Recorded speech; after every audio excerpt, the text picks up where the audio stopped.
Escobar, el llamado comandante Emilio, fue trasladada a la cárcel de alta seguridad. Él sigue detenido en México y hoy, o desde hoy, comienzan los trámites para extraditarlo. Pero el estar preso en ese país por secuestro complica el panorama. ¿Cuáles son los escenarios posibles para traerlo a Chile? Vamos a revisar. Escobar Poblete contaba con una ficha roja emitida por la Interpol y era buscado en más de 190 países. Los medios mexicanos han reiterado la noticia, incluso mostrando una de las más recientes fotografías del comandante Emilio. Esta sería la apariencia de Raúl Escobar ahora que fue detenido. Mientras él está recluido en Guanajuato, su pareja Marcela Mardones, alias Jimena, declaró por más de una hora. Fue interrogada sobre su participación en el crimen de Jaime Guzmán, pero también sobre los 24 años que junto al comandante Emilio estuvo en rebeldía. Este domingo finalmente fue trasladada a la cárcel de alta seguridad. Vamos a seguir interrogándola durante los días que vienen, dentro del plazo que yo tengo, de 5 días, y al 5.º día tomo la decisión. ¿Y qué medidas podría recaer sobre ella? Desde dejarla en libertad por falta de mérito hasta someterla a proceso. A más tardar en 48 horas, la solicitud de extradición de Raúl Escobar Poblete debería estar enviada a la Corte Suprema. Pero ¿cuáles son los escenarios probables, tomando en cuenta que él está detenido en México por secuestro? No obstante que las autoridades mexicanas digan a lugar a la extradición, la entrega material de él, o sea, su traslado físico a territorio nacional, va a quedar postergado al cumplimiento de una eventual condena que se le pueda imponer en México.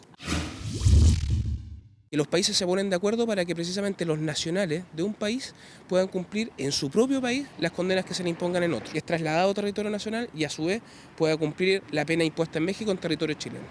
Si en Chile la extradición se ve en el ámbito judicial, en México la responsabilidad está repartida en partes iguales entre el poder legislativo y los tribunales.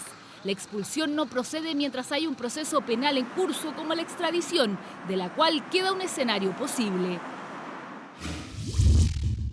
Páseme al imputado durante un par de meses acá, yo necesito juzgarlo aquí, dictar una condena en contra de él. Y dictada que sea la condena, yo se lo devuelvo a ustedes para que termine de cumplir su condena en México y luego, una vez que la termine de cumplir, se viene a cumplir la condena en Chile. Estamos haciendo las gestiones con la Cancillería chilena y con los mexicana para acelerar lo máximo posible este proceso. En el caso de Raúl Escobar, esta es su primera detención tras el crimen del senador Jaime Guzmán y en Chile podría ser acusado por terrorismo, robos, homicidio y asociación ilícita.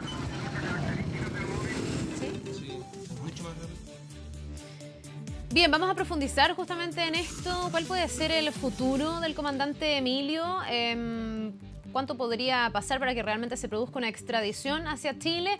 Vamos a conversar y vamos a profundizar. Estamos con Eduardo Picán, él es abogado de Derecho Internacional de la Universidad de Chile. Lo veíamos recién en la nota, ahora está con nosotros aquí en el estudio. Abogado, bienvenido. Muchísimas gracias por haber venido aquí a la Mañana Informativa. Buenos días, Carlos. Bien, uno se pregunta cuáles son los escenarios posibles. Chile va a comenzar hoy los trámites para la extradición del llamado comandante Emilio, Raúl Escobar.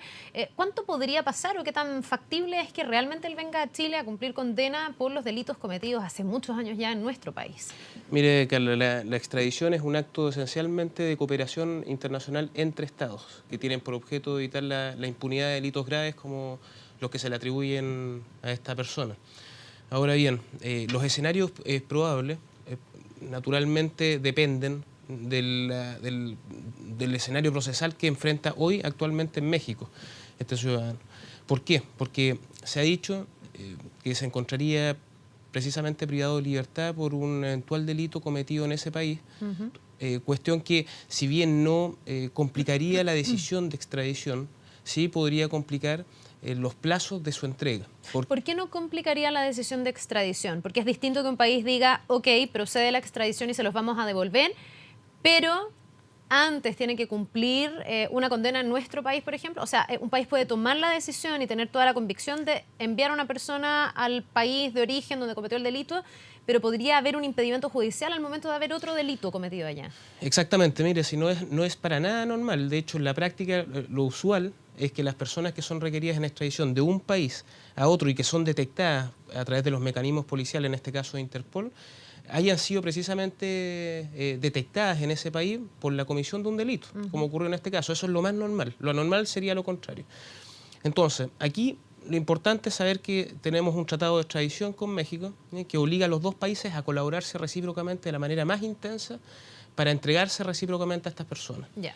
Ahora, los estados, naturalmente, en esa obligación de entregar a las personas de un país a otro para evitar la impunidad de los delitos, tienen un derecho por sobre esa entrega, que es, en la eventualidad de que esta persona haya sido detenida en mi territorio cometiendo algún delito, bueno, usted me entenderá, señor Estado, ¿no? Nos dirá México, que a mí me interesa colaborar con Chile, pero antes me interesa que esta clase de ilícitos sean sancionados. ¿Pero eso es siempre o depende del ilícito cometido? Porque esto ya es, me voy a desviar un poco de este caso en particular, porque aquí estamos hablando que presuntamente el delito sería un secuestro y ese es un delito grave. ¿Pero qué manda? ¿Manda el grado de gravedad del delito o manda finalmente dónde se cometió el delito? Pongo un ejemplo, un sujeto que cometió un delito grave en Chile, como el caso de él, que es matar a un senador de la República. No sé, lo pillan en México en un robo con intimidación, pero más bien, no sé, no tan grave, digamos, más bien cotidiano. ¿Ahí qué pesa más? ¿El que el delito es más grave en Chile y por lo tanto el país lo envía expeditamente a Chile para que pague acá? ¿O igual por ese delito menor debe primero cumplir condena en el país de origen? Sí, es muy buena su pregunta, pero no, en derecho internacional no tiene ninguna importancia si el delito que habría cometido en este caso en México es más grave o menos grave que el que se le imputa en Chile. No tiene ninguna relevancia. Lo importante aquí es el derecho que tiene México a no dejar o a no entregar a las personas que cometen delitos en su territorio antes de que cumplan una eventual condena por ese delito, si es que son requeridos en extradición. Ahí lo que tiene importancia en cuanto a la gravedad del delito es la condena eventual que podría tener, porque eso, por supuesto que podría hacer variar los plazos. Es distinto una condena por robarse una gallina que una condena por un secuestro, me imagino. Y ahí hay un montón de cosas que aclarar respecto del rol particular de él en esta banda que secuestraba. Sí, aquí la cuestión es bien clara. Las autoridades diplomáticas y judiciales de México, porque la extradición en México tiene ribetes distintos a la extradición en Chile. Acá en Chile esto está a cargo exclusivamente del Poder Judicial, ¿bien? Y la Cancillería, o sea, la autoridad diplomática chilena, juega un rol de conductor de información de un país a otro. En México, en cambio, el Poder Ejecutivo y el Poder Judicial tienen un 50 y un 50% de decisión. En consecuencia, la Cancillería diplomática tiene mucho que decir en México y el Poder Judicial tiene mucho que decir. ¿Qué es lo que va a preguntarse el Poder Judicial para ver si da o no da lugar a la entrega de esta persona? Si es que esto no es un procedimiento automático, es un procedimiento en donde el Poder Judicial, los jueces mexicanos, tienen el 50% de decisión. Entonces, lo primero que va a revisar el juez mexicano y la Cancillería mexicana es el delito por el cual Chile está pidiendo la extradición de esta persona. ¿Constituye delito en México también?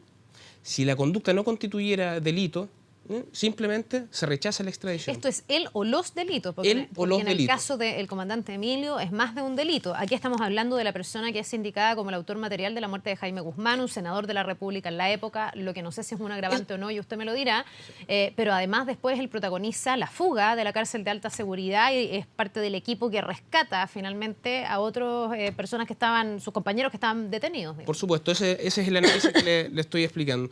Este primer requisito que van a revisar los tribunales mexicanos y la Cancillería mexicana, al parecer está completa y sobradamente cumplido. Ya por la gravedad de los delitos, por supuesto. En segundo lugar, los mexicanos van a revisar si la penalidad por el cual se está pidiendo esta extradición, tanto en Chile como en México, ya tiene un estándar mínimo, y ese estándar mínimo normalmente es de 1 año, requisito que naturalmente está cumplido. El tercer requisito que van a verificar es si los hechos se encuentran y la acción penal tanto en Chile como en México se encuentra prescrita. Este requisito yo creo que es el que va a generar más discusión porque se trata de delitos que en un país podrían ser calificados como imprescriptibles y en otro no. ¿Me explico? O sea, en Chile esto no prescribe, ¿o sí prescribe?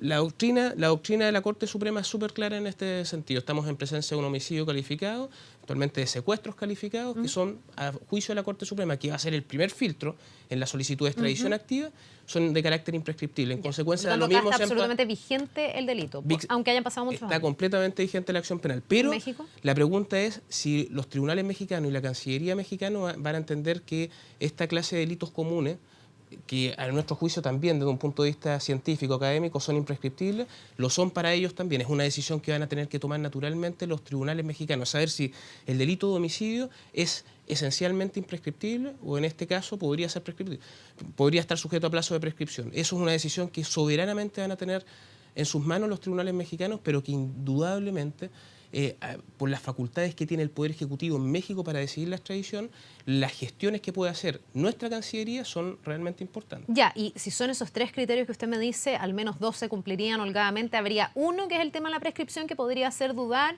¿Cuál es el escenario que usted aventura, abogado? ¿Que lo más probable es que México se allane a la posibilidad de extraditar? Sí, las autoridades judiciales mexicanas, la ley de extradición internacional en México y la jurisprudencia de los tribunales mexicanos es bastante proclive, tiene una doctrina bastante asentada durante los últimos años respecto de lo que son los delitos de lesa humanidad y cuándo es imprescriptible un crimen de lesa humanidad. Ahora, ¿la decisión de extraditar se toma antes de la decisión de qué condena debe cumplir o no por el eventual delito que haya cometido en el país? O sea, nosotros podríamos enterarnos en este escenario que usted considera es el más probable, que México decide dar curso, dar luz verde a la extradición, pero luego de eso decir, pero ¿sabe qué? Antes este señor tiene que cumplir tal condena por el delito de secuestro o los delitos, porque tampoco sabemos cuál es el historial, y aquí hay una investigación en curso, los delitos que haya cometido eventualmente en México. Exactamente. Aquí lo que va a ocurrir es que esta persona fue detenida, se va a iniciar un procedimiento penal por los delitos cometidos en México para verificar si tiene responsabilidad o no tiene responsabilidad en ello. Y paralelamente, en el futuro, porque todavía el ministro Carroza no envía, obviamente, la solicitud de extradición activa a la Corte Suprema y la Corte Suprema menos todavía a México. En consecuencia, siempre va a existir un procedimiento penal iniciado ya en México por los hechos cometidos en ese país y con posterioridad va a llegar este procedimiento de extradición. ¿Qué es lo que va a ocurrir? El procedimiento de extradición en México es muy rápido. Debiera de tomarse una decisión dentro del plazo de 3 meses aproximadamente. Los plazos son muy rápidos en la ley de extradición internacional. Luego, cuando ese tribunal y la Cancillería decidan si se da lugar o no, o se rechaza la solicitud de extradición formulada por Chile, los mexicanos, aunque den lugar a la extradición, ya debieran en el ejercicio de sus funciones diferir la entrega. ¿Qué significa esto? Postergar la entrega física de esta persona a territorio nacional hasta que termine el juicio por los delitos cometidos en México y en la eventualidad de que sea condenado hasta que termine de cumplir la condena. Ahora bien, el tema yo le comentaba hace un momento atrás, la importancia que tiene el trabajo diplomático en este caso, porque muchos estados, los estados son soberanos para calificar las conductas que ocurren dentro de su territorio de la manera que ellos estimen pertinente. En consecuencia, estos hechos que se le atribuyen a él podrían ser calificados eventualmente como secuestro, como una figura que tenga una penalidad más baja. Y en tal caso, obviamente, los mexicanos lo que estarían haciendo es colaborando con el Estado de Chile para no retrasar durante años y años la entrega de esta persona. Ahora, ¿qué dice la historia o la jurisprudencia respecto de esto? Los países en general tienen interés, cuando tienen un convenio y se colaboran mutuamente, de enviarle al delincuente, en este caso, al país donde este delincuente está más comprometido y donde ha cometido los delitos más graves, o de todas maneras los estados tienen un interés de penalizar en su propio territorio los eventuales delitos que a lo mejor no son tan graves, o incluso, como usted me dice, pudiendo manejar la figura del delito que se le imputa para ver si es que la condena se cumple allá o acá. ¿O es muy relativo lo que ha pasado en torno a las extradiciones del mundo? No, es muy ad hoc su pregunta, porque efectivamente es que depende de la naturaleza del delito del cual estamos. Si a esta persona lo hubieran detenido en México por un homicidio, probablemente la calificación jurídica, por muchos esfuerzos diplomáticos que puedan hacerse, no va a cambiar mucho. Pero tratándose, por ejemplo, de un hurto, el Estado mexicano, si hubiera sido detenido por hurto esta persona en México, el Estado mexicano probablemente tiene bastante más discreción. Es decir, bien, se le está solicitando en el Estado de Chile durante años y años por un delito gravísimo, por delitos gravísimos, y nosotros aquí por un hurto vamos a retrasar la extradición, entonces eso se puede manejar. Pero tratándose, como una facilitación. Exactamente. Aquí pero ha en sido el delito detenido. de secuestro, ¿podemos como presumir cuál podría ser el criterio utilizado por un país como México? Yo no sé, dentro de la penalización, digamos, y las condenas de los códigos penales de cada país, me imagino, ¿cuál será el estatus que tiene un secuestro? Que era la trama por la que ahora, con los antecedentes que conocemos, y nos falta conocer mucho más, cayó el comandante Miller. Aquí hay una regla básica, son los hechos los que mandan. Son los hechos los que mandan. Luego los tribunales tienen en su dominio la calificación jurídica de esos hechos y ver si realmente son constitutivos de secuestro en la participación que se le va a atribuir a él, en esos mismos hechos, o bien son posibles de calificar en otra figura legal que puede ser eventualmente con menor pena. ¿Me explico? Y eso sería más fácil para Chile. Exactamente. Lo importante es la calificación jurídica que hagan los tribunales mexicanos de los hechos que se le atribuyen a él.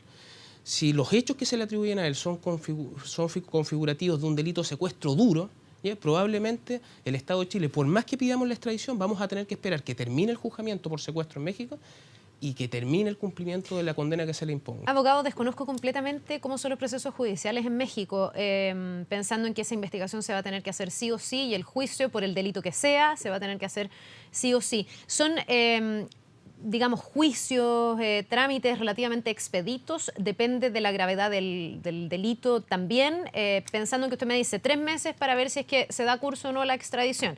Luego de eso, la investigación en torno al delito o los delitos que él pueda haber cometido, la condena de aquello. Si es un delito a lo mejor menor y la condena es baja, a lo mejor la posibilidad de que retorne a Chile, pero si la condena es alta, quedarse allá. Pero llegar a ese punto de inflexión, ¿es algo que demora mucho tiempo? ¿Podría ser un juicio que se demore años, meses o no lo sabemos? Mire, México en este minuto está en un procedimiento de transformación de toda su justicia penal, al igual como nosotros hace más de 15 años. Están en este minuto y tomando el modelo chileno, tomando el modelo chileno, están transformando los procedimientos escritos que tenían por un procedimiento oral.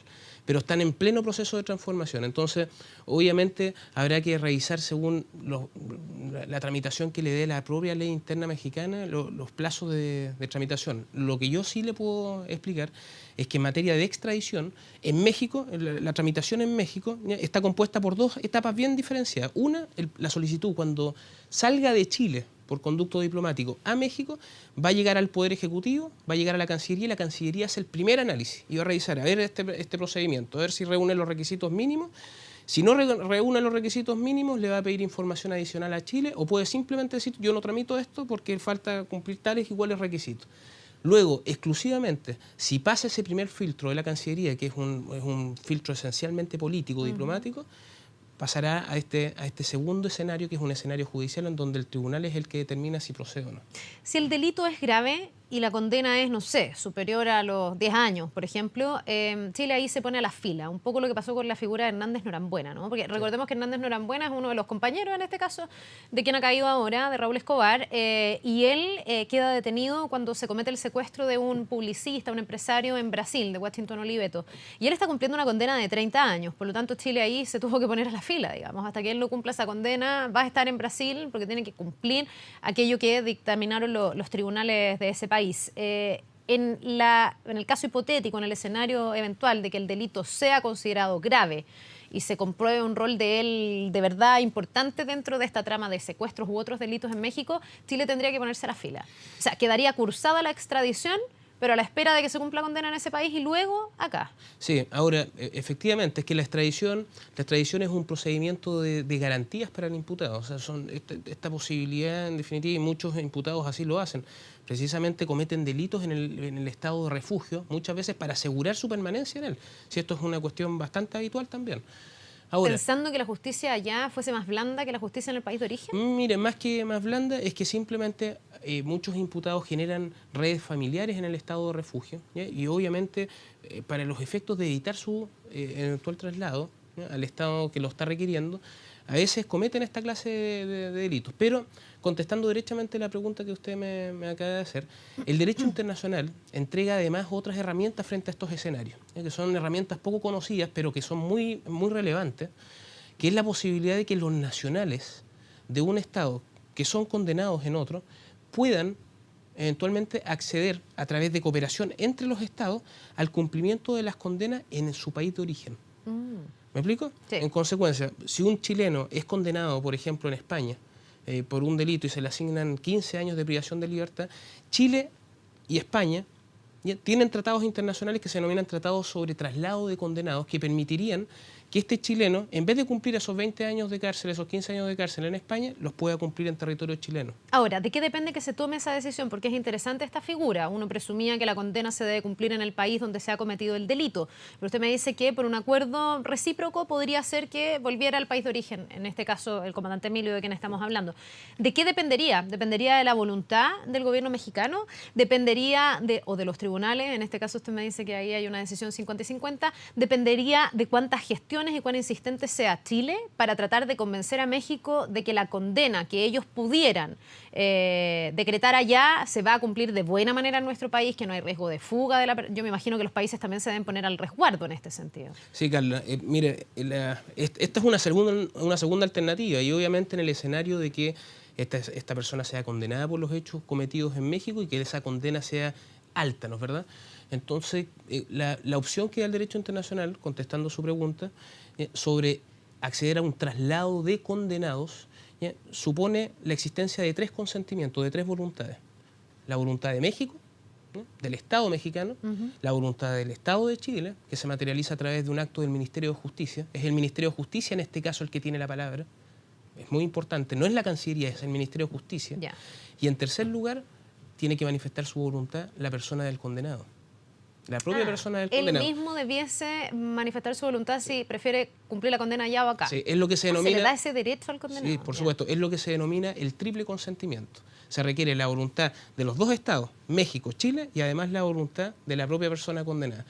Reuniéndose esas 3 condiciones, la persona tiene el derecho a cumplir su condena en territorio nacional. Y obviamente, si se encuentra en territorio nacional, el juzgamiento por los hechos que motivan su extradición se va a llevar a cabo en territorio chileno. Bien, interesante, abogado. Nos vamos a quedar pendientes a ver primero todas las gestiones que va a hacer Chile, primero a tener esta resolución, a ver si se da curso o no a la extradición, que es un trámite que Chile sí va a hacer, y luego ver qué va a pasar. Si es que